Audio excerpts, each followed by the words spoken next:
ఈ నెల 27వ తేదీన వరంగల్ జిల్లా ఎల్కతుర్తిలో జరిగే 25 వసంతాల గులాబీ పండుగను విజయవంతం చేయాలని రామగుండం మాజీ శాసనసభ్యులు పెద్దపల్లి జిల్లా బీఆర్ఎస్ పార్టీ అధ్యక్షుడు కోరగడ్డి చందర్ కోరారు.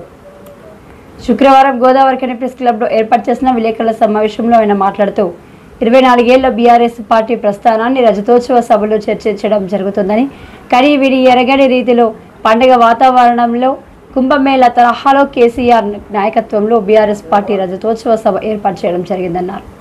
రామగుండం నియోజకవర్గం నుంచి 5,000 మంది ఈ సభకు తరలి వెళ్తున్నట్లుగా ఆయన తెలిపారు. 10 ఏళ్ల కేసీఆర్ పాలనలో తెలంగాణ రాష్ట్రం అభివృద్ధిలో దేశానికి నంబర్ 1గా నిలిచింది అని, ప్రతి ఇంటికి సంక్షేమం అందించిన ఘనత తొలి ముఖ్యమంత్రి కేసీఆర్కే దక్కుతుందన్నారు. 10 ఏళ్ల ప్రగతి ప్రస్థానం వెనక్కిపోయిందని, తెలంగాణ ప్రజలు దిగాలు పడుతున్నారని, కేసీఆర్ మళ్లీ సీఎం కావాలని తెలంగాణ ప్రజలంతా కోరుతున్నట్టు ఆయన తెలిపారు. 10 ఏళ్ల పాటు తెలంగాణ ప్రాంతంలో ఉన్నటువంటి ఆత్మహత్యలను, ఆకలి చావులను ఈ యొక్క తెలంగాణ ప్రాంతంలో ఉండకూడదని ప్రతి ఒక్కరికి కూడా సంక్షేమ పథకం అందించి, ప్రతి ఇంటికి కూడా సంక్షేమ పథకం అందించినటువంటి పార్టీ బీఆర్ఎస్ పార్టీ. వృద్ధులకు 200 నుంచి 4,000 రూపాయలు పెన్షన్ చేసి, కళ్యాణ లక్ష్మి పథకం ద్వారా 1,116 ఇచ్చి, కేసీఆర్ కిట్ ద్వారా ప్రభుత్వ దవాఖానాలలో పేద ప్రజలు దవాఖానకు పోయేటువంటి విధంగా 33 మెడికల్ కళాశాలను ఏర్పాటు చేసినటువంటి పార్టీ, 33 జిల్లాలను ఏర్పాటు చేసి ప్రజలకు పరిపాలనను అందుబాటులోకి తెచ్చినటువంటి పార్టీ బీఆర్ఎస్ పార్టీ. ప్రతి ఇంటికి కూడా స్వచ్ఛమైనటువంటి నీళ్లను అందించాలని మిషన్ భగీరథ ద్వారా ప్రతి ఇంటికి కూడా, ప్రతి గడపకు కూడా నీళ్ళు అందించినటువంటి పార్టీ బీఆర్ఎస్ పార్టీ. నీళ్ళు అందించే విధంగా అనేక ఆలోచన చేసినటువంటి నాయకుడు కేసీఆర్ గారు.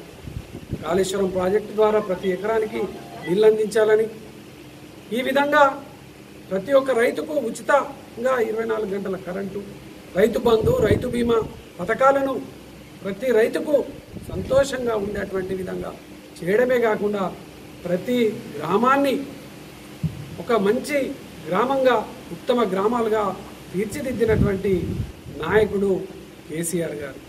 వారి నాయకత్వంలో 10 ఏళ్ల ప్రగతి ప్రస్థానానికి ప్రజలందరూ కూడా ఇలా మళ్ళీ ఆ ప్రగతి ప్రస్థానం వెనుకకు పోతూ ఉన్నదని ఇలా ప్రజలందరూ కూడా దిగాలు పడుతూ మళ్ళీ కేసీఆర్ గారు ముఖ్యమంత్రి కావాలని కోరుకుంటున్నటువంటి యొక్క సందర్భంగా రజతోత్సవ సభకు ఈ ప్రాంతం నుంచి వేలాదిగా వెళ్తున్నటువంటి యొక్క సందర్భంగా ఇంకా స్వచ్ఛందంగా ఆ యొక్క సభకు రావాలి, ఆ సభను విజయవంతం చేయాలి, మళ్ళీ కేసీఆర్ గారిని ముఖ్యమంత్రిగా చేయడం కోసం ప్రతి గడప గడప కూడా కదలాలని సందర్భంగా ప్రత్యేకంగా విజ్ఞప్తి చేస్తా ఉన్నాం.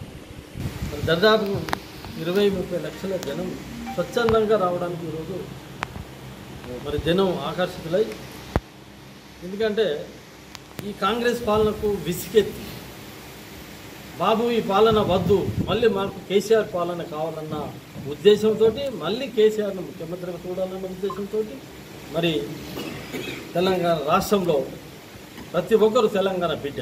ఎందుకంటే అధినేత మరి కేసీఆర్ గారు తెలంగాణ రాష్ట్రం కొట్లాడిండు, తెలంగాణ రాష్ట్రం తెచ్చాడు, తెలంగాణ రాష్ట్రం దేవుడితో పాటు మరి తెలంగాణ అభివృద్ధి కూడా దేశంలో ఎక్కడ లేని విధంగా వినూతన పథకాలు ప్రవేశపెట్టారు.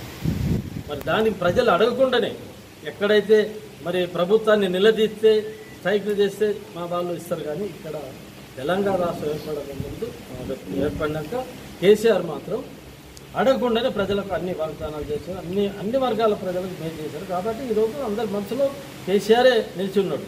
మళ్ళీ కేసీఆర్ పాలన కావాలన్న ఉద్దేశంతో రేపు జరగబోయే ఏదైతే బహిరంగ సభలో ఖచ్చితంగా 20 లక్షలు దాటిపోతారు. మరి ఈ రామగుండం ప్రాంతంలో ప్రతి ఒక్కరు, అన్ని వర్గాల ప్రజలు ఆయన సభకు ఖచ్చితంగా, అంటే పిలవకుండా కూడా ప్రతి ఒక్కరు కదలడానికి ఉన్నారు.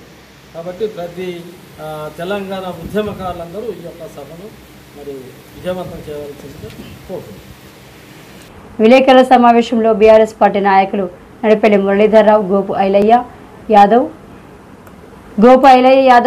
రవీందర్,